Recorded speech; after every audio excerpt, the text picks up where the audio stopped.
JHT ditahan sampai umur 56 tahun. Hotman Paris kritik menakar. Tak ada alasan menahan uang orang. Pak Jokowi memandang dalam hal ini sebagai kepala negara. Keluarlah peraturan pemerintah nomor 60 tahun 2015 yang menyatakan bila buruh ter-PHK maka bisa diambil JHT-nya paling lama 1 bulan setelahnya. Kenapa?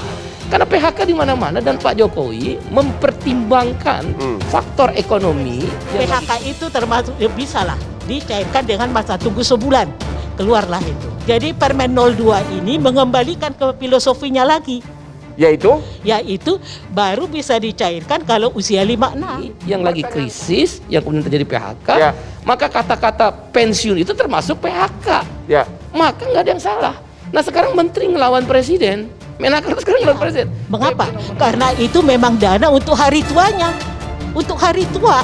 Karena dia masih usia produktif. Kenapa nggak dikasih sekarang aja, Bu? Nah, kan untuk dia tua apa? PP nomor 60 2015 belum dibatalkan, tiba-tiba keluar Permenaker nomor 2 tahun 2002. Berarti kan bertentangan antara Permenaker dengan PP. Jadi ini pemerintah perlu mengatur bagaimana si pekerja kita ini supaya produktif. Mau menggunakan JKP, seberapa kuat dana JKP untuk membayar orang yang ter-PHK? Ada 3 alasan kita menolak JKP karena itu Omnibus Law. 1, tidak ada di seluruh dunia jaminan sosial itu mengenal rekomposisi. Sekarang ada PP 37 pelaksanaan dari Undang Cipta Kerja bahwa ada jaminan kehilangan pekerjaan. 3 manfaatnya, ada informasi pasar kerja, ada pelatihan, ada uang tunai. Sekali lagi ya, ini sedang pandemi. PHK di mana-mana. Pertumbuhan ekonomi 3% masih disumbang oleh batu bara. Jadi dan sawit. menurut saudara, peraturan ini sangat tidak adil atau bagaimana? Sangat tidak adil dan permen yang paling pahit, permen apa? Permenaker nomor 2. Permen paling pahit, Permenaker nomor 2 tahun 2000. Pengacara senior Hotman Paris Hutapaya memberikan kritikan kepada Menteri Tenaga Kerja Ida Fauziah yang membatasi pencairan dana jaminan hari tua atau JHT hanya boleh dicairkan pada umur 56 tahun. Kebijakan kontroversial Menteri Ida Fauziah juga telah menuai protes dari buruh dan masyarakat luas. Hotman Paris meminta agar Menaker Ida Fauziah merenungkan kebijakan tersebut. Hotman Paris meminta agar Menaker Ida Fauziah merenungkan kebijakan tersebut. Selama 10 tahun lebih uang itu dikumpulkan di JHT, itu uang dia tiba-tiba di PHK. Dalam peraturan ini, ibu ini kerja kena PHK tidak bisa mengambil JHT. Dia harus menunggu puluhan tahun di mana keadilannya itu kan uang dia, kata Hotman Paris Hutapaya melalui pernyataan terbuka kepada Menteri Tenaga Kerja Ida Fauziah melalui video yang diunggah di akun resmi Instagramnya. Hotman Paris meminta agar Menaker Ida Fauziah memikirkan apabila si buruh atau pekerja yang bekerja selama 10 tahun yang gajinya harus dipotong setiap bulan sebesar 2% untuk membayar iuran JHT lalu ditambah 3,5% dari majikan. Selama 10 tahun lebih uang itu dikumpulkan di JHT. Itu uang dia, kata Hotman lagi. Lalu secara tiba-tiba buruh terkena pemutusan hubungan kerja atau PHK pada umur 32 tahun. Dengan adanya Permenaker nomor 2 tahun 2022, buruh tersebut tidak bisa mencairkan JHT. Karena menurut aturan hanya bisa diambil saat umur 56 tahun, katanya. Hotman Paris merasa heran saat buruh di PHK umur 32 tahun. Dia harus menunggu selama 28 tahun untuk bisa mencairkan uangnya sendiri. Di mana keadilannya, Bu? Itu kan uang dia, tandas Hotman Paris. Padahal lanjut Hotman Paris di peraturan Menteri Tenaga Kerja yang sebelumnya. Sejak 2015 sudah menyatakan JHT boleh dicairkan begitu buruh terkena PHK. Tapi dengan aturan Menteri Ida Fauziah JHT tidak bisa dicairkan selama umur 56 tahun. Di mana logikanya, Ibu? Itu kan uang dia, uang buruh.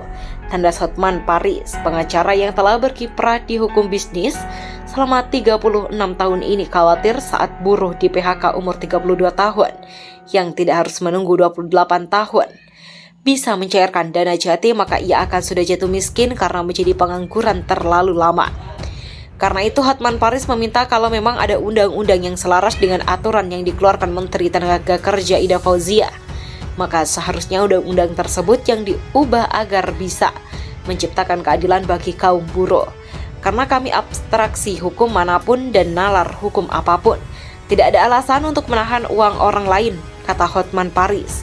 Menurut Hotman Paris, kalau Kementerian Tenaga Kerja beralasan buruh yang terkena PHK sudah ada dan banyak jaminannya, ia mempertanyakan nilainya dan kemampuan berapa lama untuk menjamin kebutuhan buruh.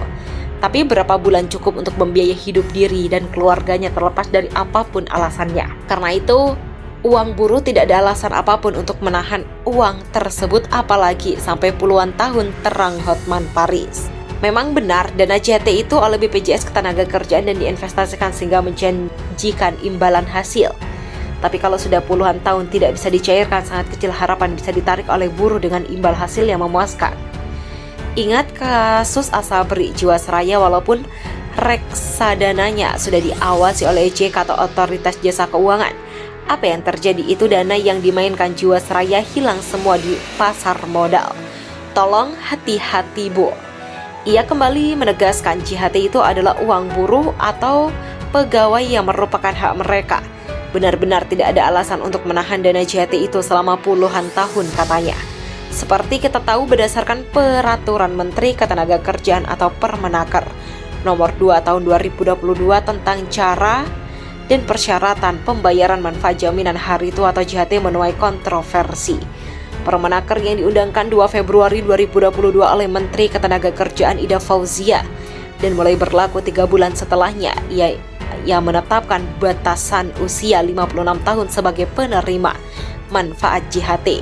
Permenaker nomor 2 tahun 2022 ini sekaligus mengganti Permenaker nomor 19 tahun 2015. Dalam pertimbangan hukumnya, Ida Fauzia menyebut Permenaker nomor 19 tahun 2015 sudah tidak sesuai dengan perkembangan kebutuhan perlindungan peserta JHT sehingga perlu diganti. Cair tunggu usia 56 tahun. Menteri Ketenagakerjaan Ida Fauzia memastikan dana jaminan hari tua atau JHT di BPJS Ketenagakerjaan atau BP Jamsostek masih bisa dicairkan tanpa menunggu usia 56 tahun. Simak syarat dan cara mencairkan JHT sebelum usia 56 secara online maupun datang langsung ke kantor cabang BPJS Ketenagakerjaan atau BP Jamsostek berikut ini. Seperti diketahui, Kementerian Ketenagakerjaan atau Kemenaker belum lama ini menerbitkan Peraturan Menteri Ketenagakerjaan Nomor 2 Tahun 2022 tentang cara dan persyaratan pembayaran program jaminan hari tua atau JHT. Aturan tersebut merupakan revisi Aturan Permenaker Nomor 19 Tahun 2015 tentang cara dan persyaratan pembayaran manfaat JHT. Permenaker Nomor 2 Tahun 2022 ditetapkan pada tanggal 2 Februari 2022 dan diundangkan pada 4 Februari 2022. Setelah melalui proses dan waktu yang cukup panjang dalam pembahasannya, Permenaker ini dikeluarkannya kan? Tentunya setelah mempertimbangkan hasil kajian dan hasil diskusi maupun konsultasi dengan berbagai pihak antara lain Dewan Jaminan Sosial Nasional atau DJSN, Forum Lembaga Kerjasama Tripartit Nasional, rapat antara kementerian atau lembaga baik dalam rangka koordinasi maupun harmonisasi, peraturan dan lain sebagainya, terang Ida dalam keterangan suara yang diterima konta.co.id pada Selasa 15 Februari. Ida menyebut Permenaker tersebut juga mempertimbangkan adanya perkembangan di bidang perlindungan sosial saat ini, yaitu lainnya program jaminan kehilangan pekerjaan atau JKP sebagai program jaminan sosial yang khusus untuk mengcover resiko PHK, di mana dalam bulan Februari ini bisa menikmati manfaatnya. Selain itu juga ada berbagai macam program bantuan yang bersifat jangka pendek yang dikeluarkan pemerintah untuk membantu meringankan beban masyarakat, termasuk beban teman-teman pekerja atau buruh dalam menghadapi kondisi tersebut seperti bantuan subsidi upah yang telah disalurkan pada tahun 2020 dan 2021 pada saat kita mengalami COVID-19.